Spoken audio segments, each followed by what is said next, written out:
Weekends are better when you spend it with us. Weekends with Jason Olbourne on today's News Talk, TNT. Welcome back to TNT and Weekends. My guest this hour is the Senator for the United Australia Party from Victoria. And if you don't know him yet, you will and you should. His name is Ralph Babet. He has been at this now since around about July of 2022. I have never seen any senator work as hard as he does. And once again, he's made time for us here, and I'm delighted to welcome him back to the show. Ralph Babet, welcome back to Weekends. G'day, mate. Thank you for having me on. I'm very happy to be on your show. We've got a lot to talk about, obviously. So you know what? Let's just get stuck in. But like you said, yes, I'm a brand new senator. I come from the outside world. You know, I was not groomed in the political machine.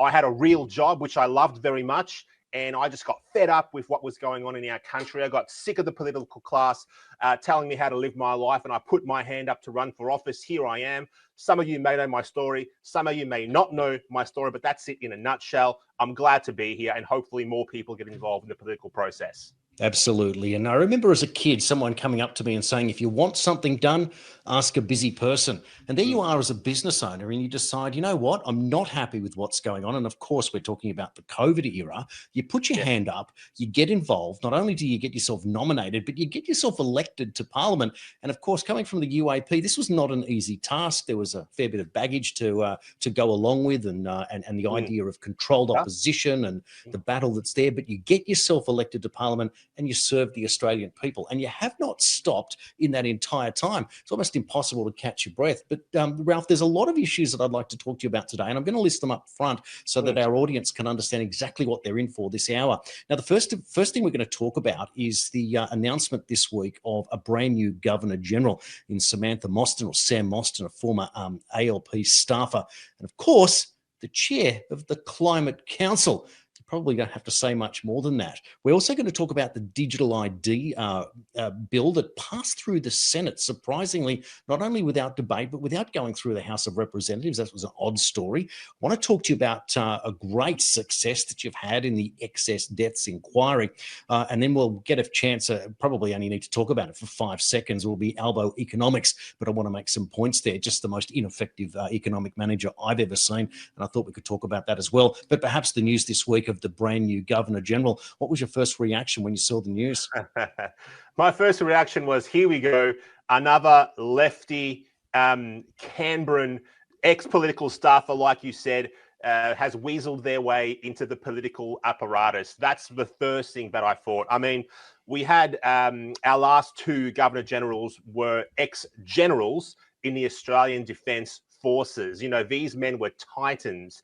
And we've gone from that to a climate change diversity advocate, ex-political staffer who, I don't have no evidence of this, but it seems to me like has gotten their job based off who they know rather than what they know. I mean, coming out of a Labor Party office straight into the role of GG. I mean, come on, guys.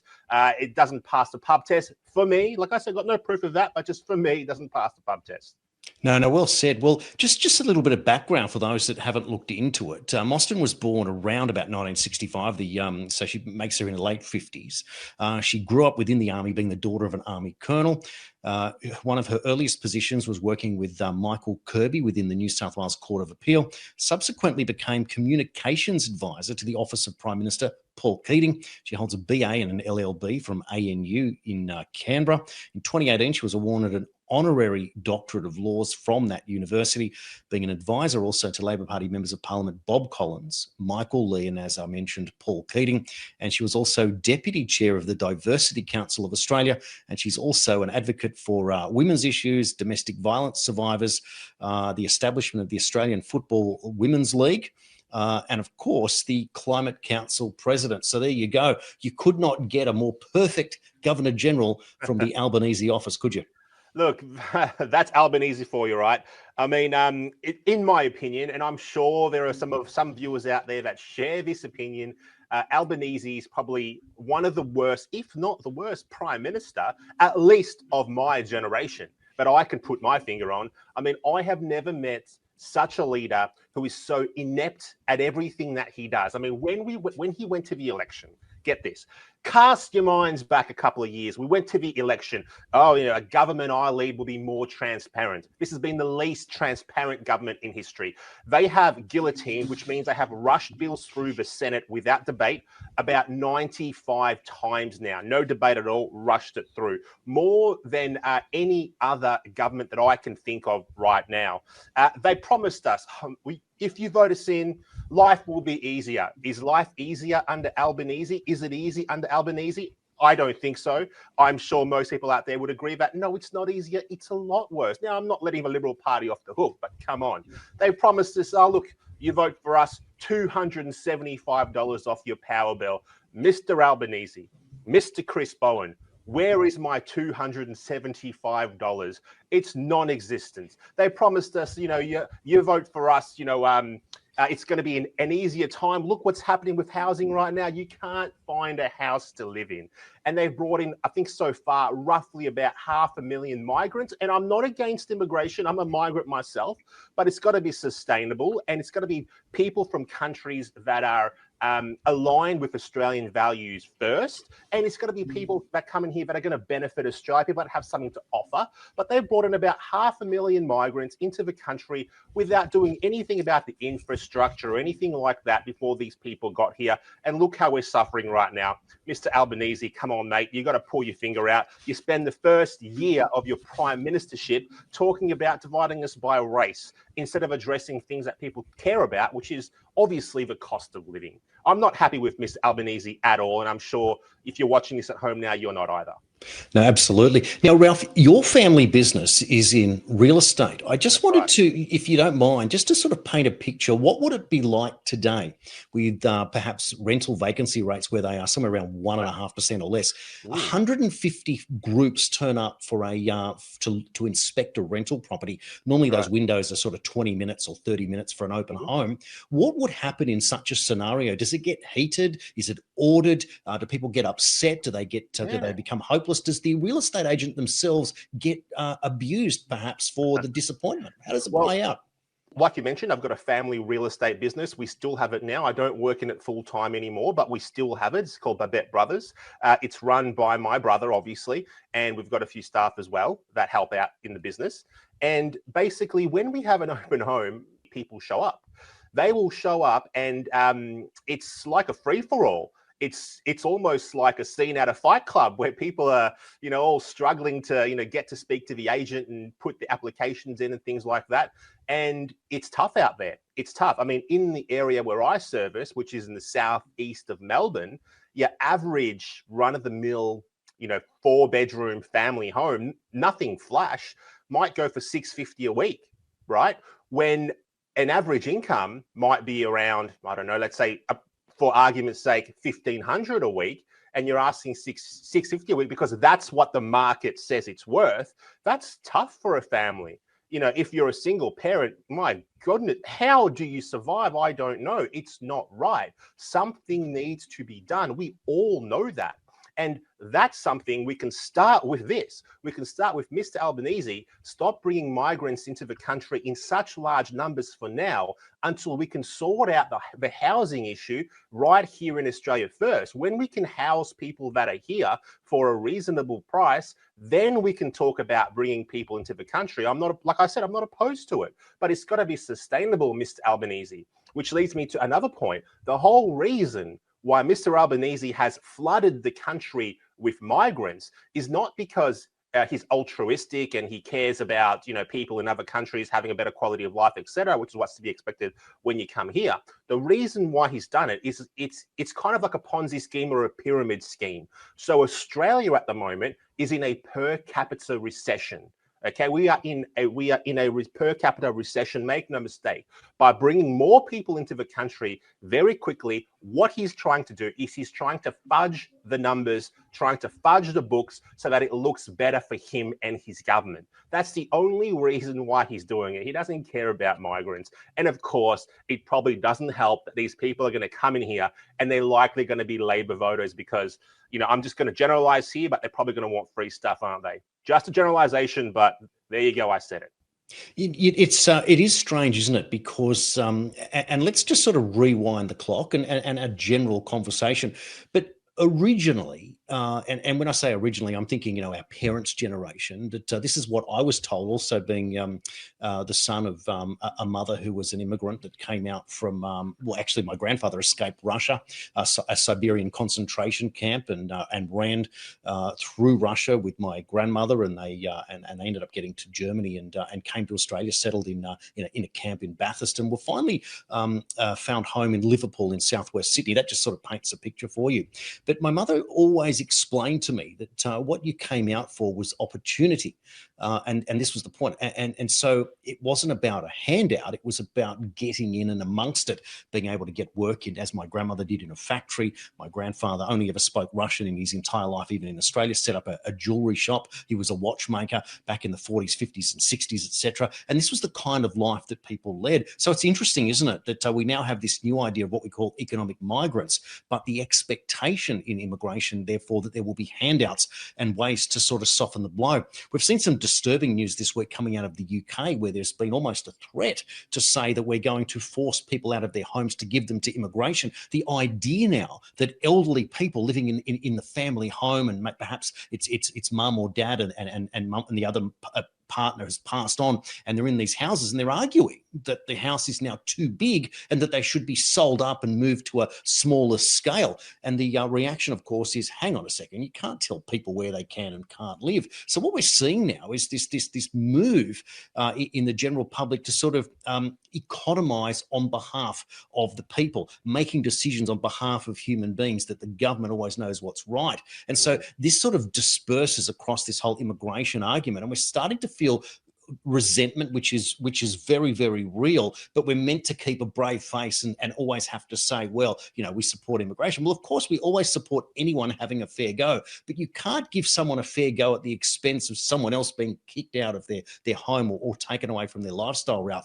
This is this line in the sand that is just too murky, and one wonders where the reaction from the people will come. But of course, when you have governments smoothing over the way they run it, Albanese 95 bills through Parliament without debate, it's not that difficult when, of course, the media, mass media, the mainstream media is so compliant. So many things to unpack in all of that, but it's just that general feeling of disappointment that leads to resentment, and of course the difficulty in putting food on the table, meeting the bills in a per capita recession, which means 2 separate quarters of negative growth. It means we're literally going backwards and expected to keep a smile on our face. It's just not on. Quick commentary about what you said in regards to the goings-ons in Europe at the moment, where they basically opened the borders and they've let every Tom, Dick and Harry into the country, kind of like what's happening in a way in the United States right now, where the border is just open, it's just porous, and people are just coming straight in without any vetting, without any checking. Like I'm going to keep saying, and I've said it before, you've said it as well, we're not opposed to immigration, but it's got to be checked,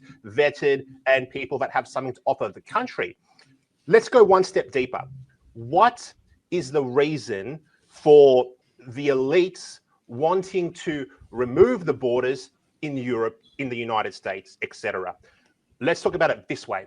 The elites are globalists, right? They have a global mindset. They don't believe in borders. They don't believe in national identity. They don't believe in nationalism or anything like that. So it serves their interests very well if you can erode all those things. And it's going to take time. It's going to take generations likely.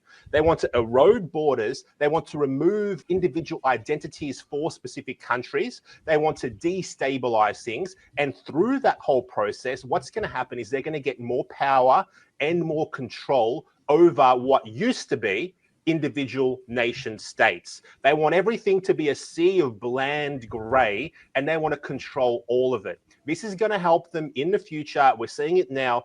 Push their world global government, eventually push their world global currency, eventually push their one world global financial system. That's what they really want. They are not going to get that if we have individual nation states that have a national identity that will fight to protect that national identity. So when you see mass immigration, you have to look at it through the lens of what the global elites want to achieve for planet Earth. And then it all starts to make sense.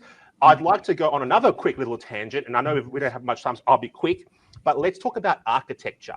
Architecture, whether you admit it or not, or whether you understand it or not, is part of that entire story that I've just been telling there, part of that fabric.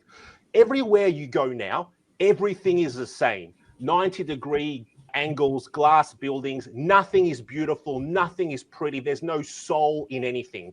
Whether you're in Melbourne or whether you're in New York, it's the same crappy buildings. It all looks the same.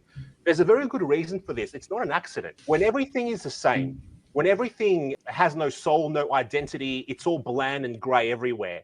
Why would you fight to defend that thing? Why would you fight to defend where you live, your homeland, your city, your town, your state, your country, when it looks the same here as it looks the same halfway across the world? Same crappy shops, same crappy buildings, same crappy street layout, same crappy everything, no beauty at all. That's all. It's all part of it. So people have to really start thinking out of the box and really understand what these global elites are trying to do. We're being attacked from every single angle here, even to the point of our architecture. Why would you go fight and die in a ditch to save your city that looks exactly the same as that other city halfway across the world? You wouldn't. You wouldn't.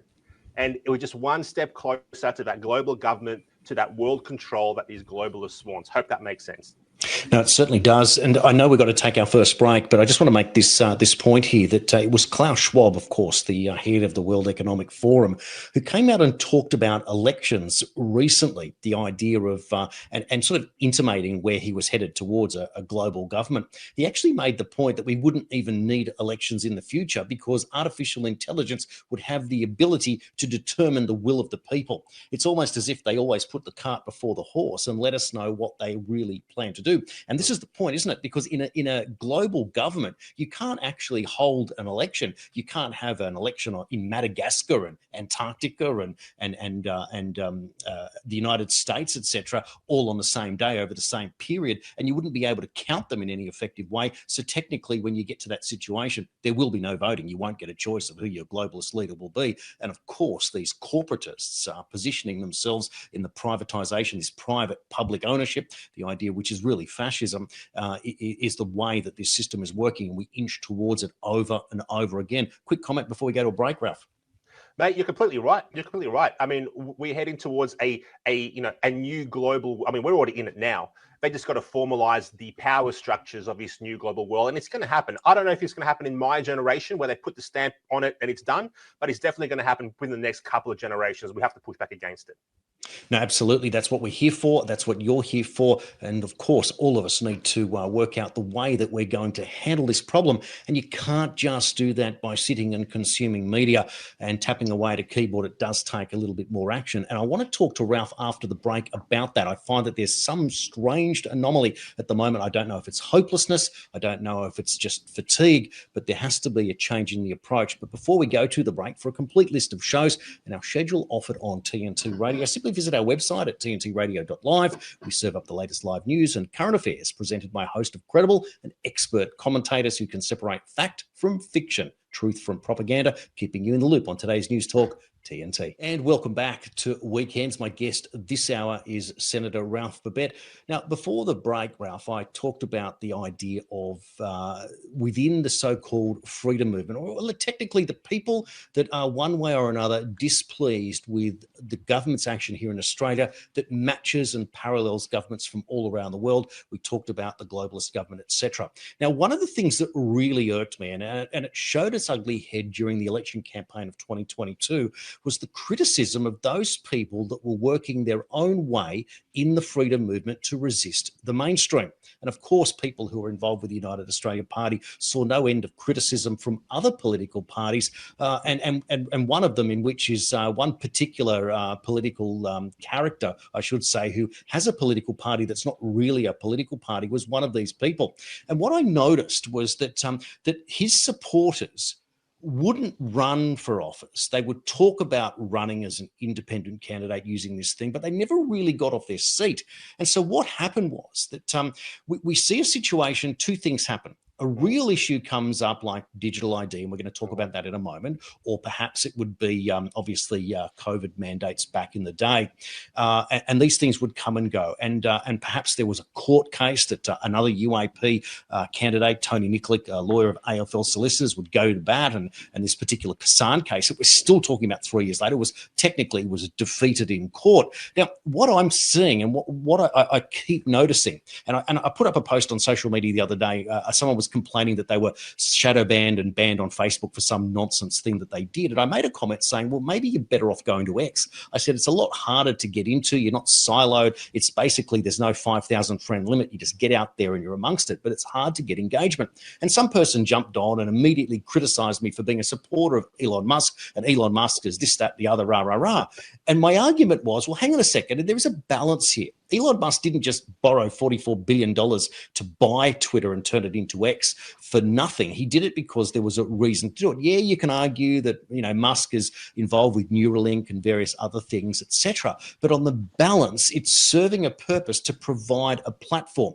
So my argument is this. What I'm seeing is that there are people that are so fatigued by the lack of penetration or result or a shift in the narrative to the point where what they do is they keep going down future rabbit holes, keep getting onto places like Telegram and watching the latest conspiracy story that's going on and forgetting to fight the battles, which is what you're doing every single day of your life, along with Senators Rennick and Malcolm Roberts and Alex Antic, etc., like we're doing here on a daily basis on TNT Radio. None of this is easy work. None of this is cheap work. It takes a lot of work. But what we're seeing is these people are going, well, I don't accept what you're saying. You're just controlled opposition. You're really not doing anything. And they go down another rabbit hole to claim that they've got more intellectual prowess. And so I put up a post yesterday on digital ID. I wrote this very, I think it's a really solid article on digital ID and rejection. It's a letter that I actually wrote to Albanese's office. And I said to people, you can read it, you can use it, you can take the whole thing and send it, but send it.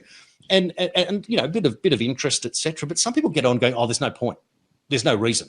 The government's already been taken over. They're already globalist government. Now, Ralph, how do you deal with that on a daily basis? I can see your fatigue just the same. Mate. What are we doing wrong, or what are the people doing wrong here? Okay, look, the people that say things like this, that have this kind of attitude, these people are not doing themselves, the nation, me, you, the other senators, which you mentioned, any service at all. We can change our government. We can change our government every 3 years. People will say that the voting system is rigged, blah, blah, blah, blah, blah. There is something to be said there. It's not perfect. It's far from perfect, but it's still okay, by the thinnest of margins, but it's still okay. We still have the power to change the government.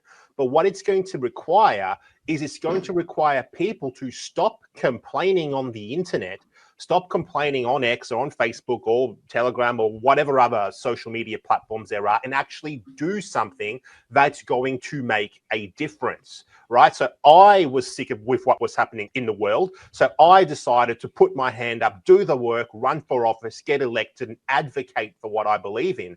You were sick of what was going on. So you started to make a difference in how you could, and you started your own damn show in order to make that difference. Right? People have to take action. Complaining is not going to get it done. You might say, oh, the government is, corrupted, blah, blah, blah. Maybe it is. Do something about it. Complaining is not going to change it. You know what? Join a political party. Start there. Go to the meetings of that political party. Have a say in who that party puts up at the next election. Make sure that the person that they put up better represents you than the people that are being sent to Canberra right now. The point is you have to be active. The days of complaining have to finish, because if you keep complaining, nothing is going to change. Nothing at all. It is going to keep going down the same route that it is going now. And the people that control things at the very top, and I'm not talking about the prime minister or, the deputy, they don't control anything. These guys, we all know, they are, glorified CEOs, right? Picture this. You've got a company. Okay, great. The company has a person that faces the media. That's the chief executive. Okay, behind the chief executive, what you don't see is you usually don't see the board of directors, do you? No, you don't. One step above that, you'll never see the major shareholders. No, you won't, right? It works the same way in government. It's not a perfect system. There are a lot of problems with it, but you know what? You still have a say in who goes to Canberra. You have to be active, you have to take an interest, and you have to stop being lazy. You have to stop being lazy. And I think that's a big problem today. A lot of people are lazy. They're happy to be armchair critics, but they're not happy to get on the field. That's got to change if we want to save the country. It's and I'm glad that you've said that, and it's something that's really got under my skin for some time. And I know people personally who have said publicly that I'm controlled opposition simply by my choice of political party, but they'll never say it to my face. And they'll never have the conversation. They'll just make these grandiose statements. And look, the one thing I learned about politics, which I learned from Donald Trump of all people, was to have a thick skin. And as much as it gets under your skin and irks you, you just sort of dust it off. But it's got to the point now that it's not even about that. It's just the fact that there's this negative resistance, which I call hopelessness or hand-wringing. The idea that if it's just not perfect, I'm not going to do it. In many ways, it's childish. It's the idea of thinking that if it's not perfect, I'm not really going to have a go. And I'm reminded at this point by Mohandas Gandhi. I'm reminded by Nelson Mandela. Goodness me, both men served time in prison, were beaten up and treated poorly, and then became incredible leaders for their country. Of course, Gandhi creating independence for India, Nelson Mandela in that golden heyday there for South Africa. And you have to think this is what really has to go on one way or another to be able to shift populations so soundly. But of course, here in Australia, being the lucky country, the complacent country for so long, it seemed very, very difficult for us to get off the map. What I'd like to do though now is just to switch gears, and I want to talk to you about the excess deaths inquiry, because this, Ralph, in many ways, it could well be your greatest achievement that you've done so far. Maybe it's going to be the greatest achievement that you ever do. It's one of the greatest ones, mate. Absolutely, yeah. And just explain the process that got you there. You can just say, "Hey, I've got an idea." Walk into the Senate, and everyone said yes. This took time, it took persistence, and it took rejection. Can you tell us how it happened and what's it really all about? Yeah, so basically, as we all know, excess deaths are up, and it's not all COVID, everyone. It's not all COVID. You know what? We don't really know for sure what it is, but we know that excess mortality is up. I mean, in 2022, we experienced our highest excess death rate since World War II. So it was 10% more deaths than the baseline average. Now, usually excess deaths wouldn't vary by more than 1% or maybe 2% or something like that. So 10% is statistically very significant.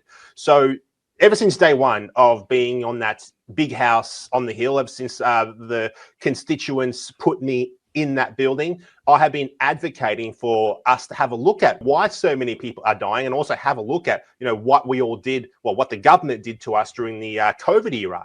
So 5 times I tried. So 5 times I moved a motion in the Senate to do something about either COVID or excess deaths. And 4 of those times I was flat out rejected. We're not doing it. And on the 5th time, they finally said, okay, you win, your persistence, begrudgingly, we will have an investigation into excess mortality.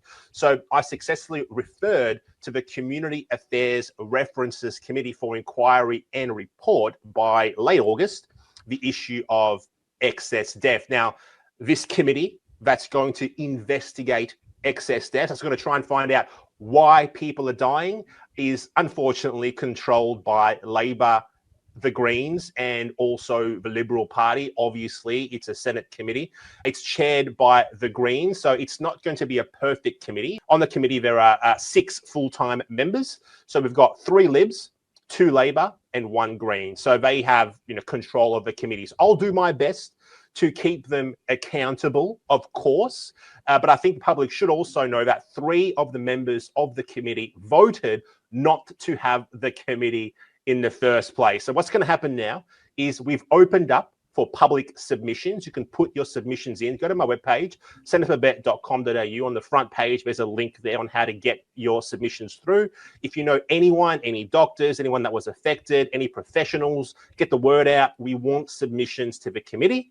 Then what we'll do is we'll have public hearings where we'll invite these people in and they can say their piece. And then by late August, we'll put together a report of what we discovered during the committee. So excess mortality is not a transitory phenomenon. It's been happening for quite a while now, since the COVID mRNA injection rollout. We need to know why it's happening. I have my suspicions, but I can't say for sure. But it's an inquiry that needs to happen. It's an inquiry that's long overdue. It's taken 2 years for us to get here.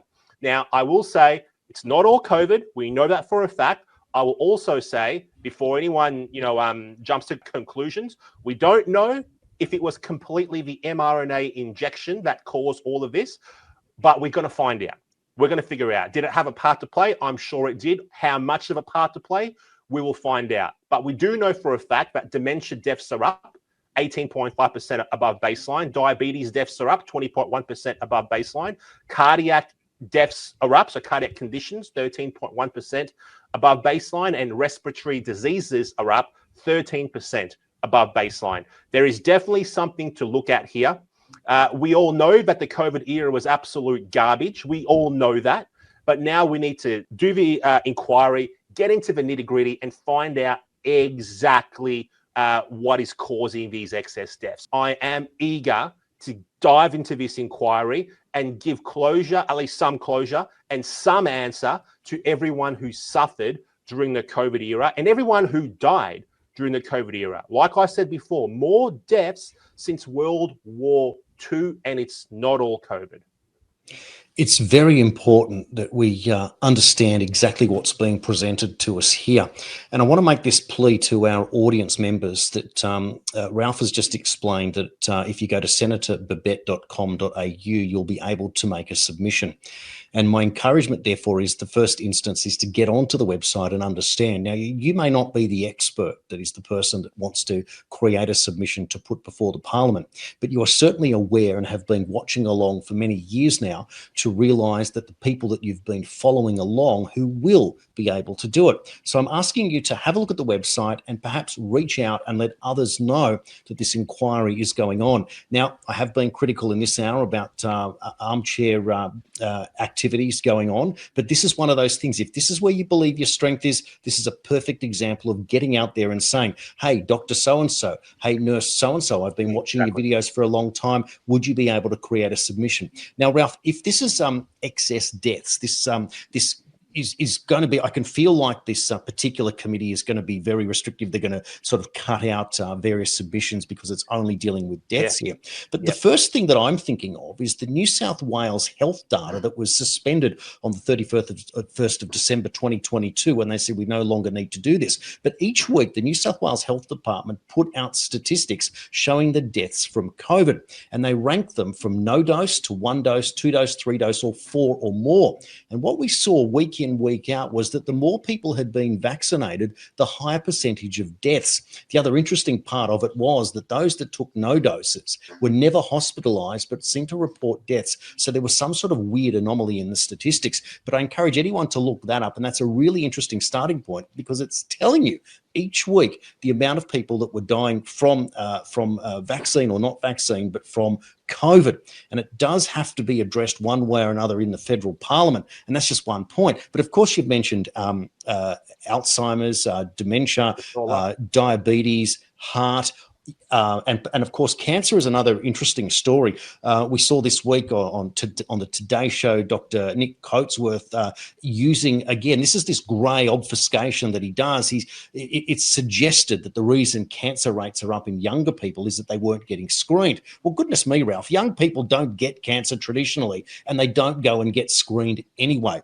We saw the disturbing story this week of the Australian Idol contestant, the place getter Courtney Murphy. I'm not sure if you remember who he is. He was the big fellow who sung beautifully, God Only Knows from the Beach Boys, got to get you into my life, the Beatles. He's just been diagnosed with stage 4 colon cancer at the age of 45 years. So it's happening. It's in people's faces. People are recognizing what's going on, but we need to have answers. No one wins from not knowing what's going on. Why is it that the Parliament's all keen on certain things, very keen on keeping Nana protected during COVID, but when it comes to investigating what's going on afterwards, they're happy to not know? This goes against everything we've seen. Mate, I guess the simplest explanation is usually the correct one, okay? And once again, I don't have any proof with what I'm saying here. It's just my gut feel. My gut feel is this. The people, a lot of the people that are responsible for everything that happened during the COVID era are still in power today. So what I'm basically trying to get them to do is I'm trying to get them to investigate themselves and admit to the Australian people that they made a mistake. That's what I'm trying to get them to do here. I'm trying to say, hey, look, let's investigate decisions that many of you in this place made. Let's investigate the potential outcomes of the decisions that you made. And then let's see if you made a mistake. I mean, you don't have to be a genius. You don't have to be Elon Musk, a rocket scientist, to figure out that that's going to be a hard task to get these people to admit that, potentially, they had a hand to play in many people passing away, potentially had a hand to play through their bad decisions. But, this inquiry is going to focus specifically on excess deaths, why people are dying. We're not going to be looking at we're likely not going to be looking at the economic implications, all of that kind of stuff. But you know what? The Prime Minister, he did promise us a full-blown Royal Commission into this before he was elected. No Royal Commission, just some half-assed inquiry just designed to sweep things under the rug. It just goes to show that Prime Minister Albanese, he's not the leader that he made us all think he was at the beginning. Yeah, it's very, very disappointing. So we have to do the work, and unfortunately, this is how it goes. But we are moving towards the next election in 2025. What we're going to do now is take a break, and we're going to come back and talk about digital ID. Don't go anywhere. You're watching and listening to Weekends with Jason Olbourne here on TNT Radio. And welcome back to Weekends. You're watching and listening to TNT Radio with my guest this hour, Senator Ralph Babet. Ralph, I wanted to talk to you now about digital ID and this disturbing scenario that you came out and you told us in advance what was going to happen. And sure enough, there's Katie Gallagher, the finance minister, gloating on X that she got her digital ID passed in the Senate without telling us that there was no debate. Most people going, not even thinking what it is. Digital ID, so what? But what is it, Ralph? This is a big one. Digital ID is the end, and I'm choosing my words very carefully. I'm thinking about what I say. It's the end of all of our ways of life in Australia. Not straight away, but the framework is in place to completely change everything about our great country. Digital ID, okay, what is it? Very simply, it's one ID which will link all of your services, be they government or private enterprise, okay? One ID. I will give you an example where this will lead to. And digital ID is not coming in by itself. Digital ID is part of a suite of packages which will eventually be here. So that suite of packages is, first of all, the digital ID, of course. Then you've got central bank digital currency, which is programmable money. And then you've got eventually what will become a social credit type system, which will tie it all in together. So picture this. You have your one government ID for all your government services and all your private services as well, banks, airlines, whatever it is. You have programmable money through the central bank digital currency. You have a social credit system. Let's say you go online, as an example, on a social media platform, or you do or you say something that the government doesn't like, and the government picks up on that, and they say, hey, on X date, you said Y. Okay, because you did that, because you said that, because you broke the rules, because you did something that we didn't want you to do, your digital ID will now cease to work at X location, X store. You're restricted from having X services or purchasing X thing because you did something that we didn't like. Okay, as an example, I'll give you a more simple example. Government one day says we now have carbon allowances, carbon quotas. You have a fixed amount of carbon quotas per month. You go over your carbon quota. Next month, because you've used your carbon allowance, next month you can't buy red meat. Now you've got to eat the bugs. And when you go to your shopping center of choice and you tap your card, your digital ID, your central bank digital currency won't work for the purchase of red meat, you can only purchase cricket meal or cricket protein or whatever it is, right? This is the power of digital ID and central bank digital currency. People will say that that's a conspiracy theory. It's not going to happen. What have you been smoking? What are you on about? This is already a reality right now for people living in China. They already have a digital ID and a social credit system in China already. This is happening right now. People will say, no, that's just China. It won't happen here.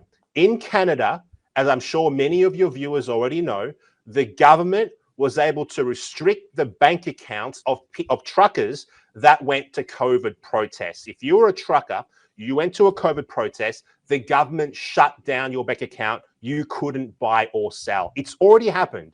Democracy, just like us, part of a Commonwealth, Canada.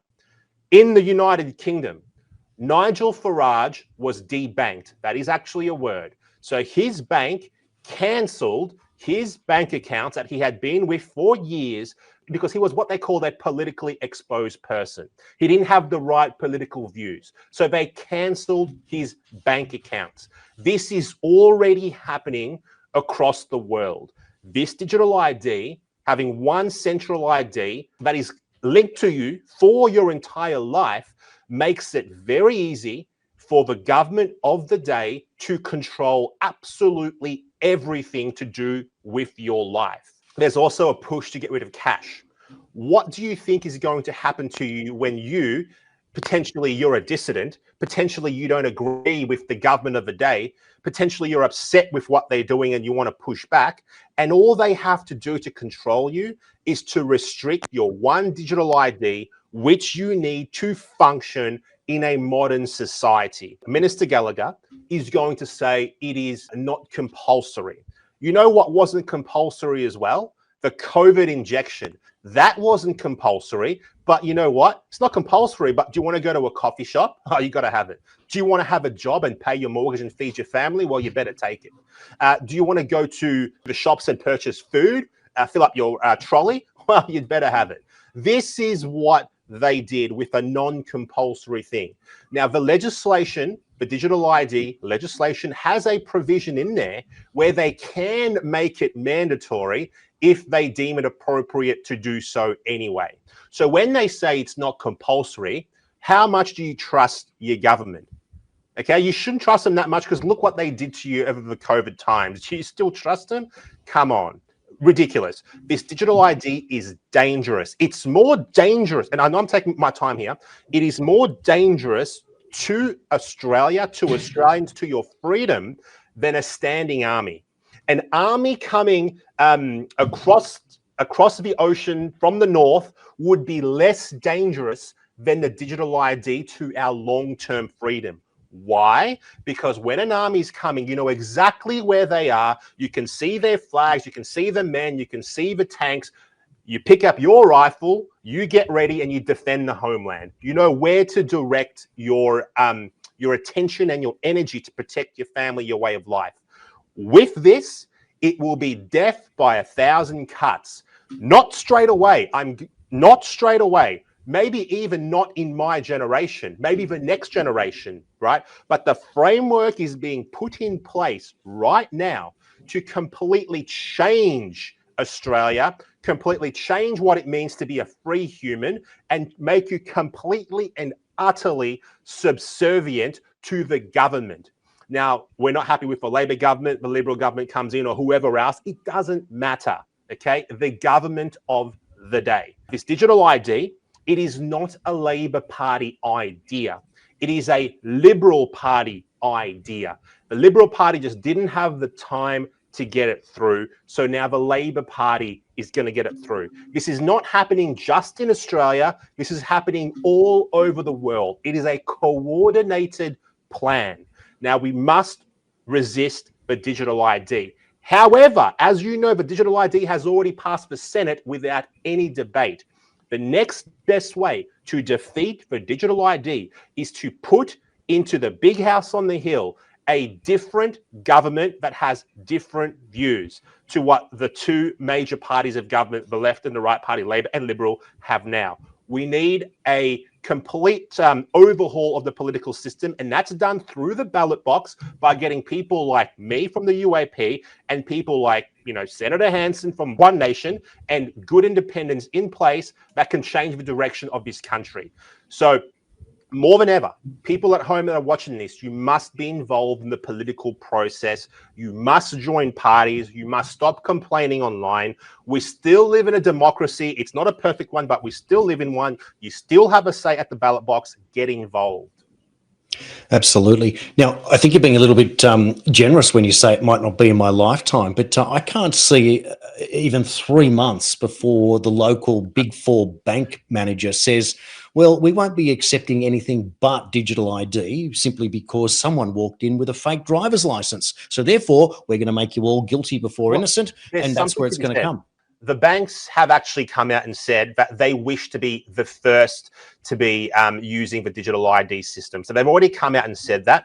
That was in the press a little while ago, but I remember reading that.